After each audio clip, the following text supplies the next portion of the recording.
How to set the lock screen to display an analog clock on the Samsung Galaxy S25, S25 Plus, and S25 Ultra.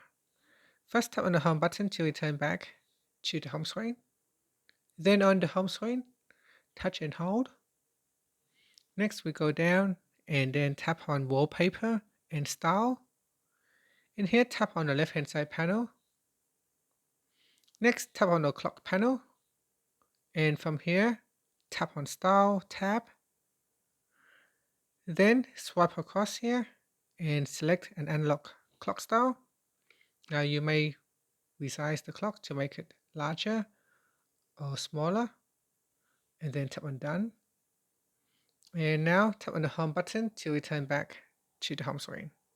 Now if you press on the home button or the side button here and go to your lock screen, you can see on the lock screen here it will display your analog clock.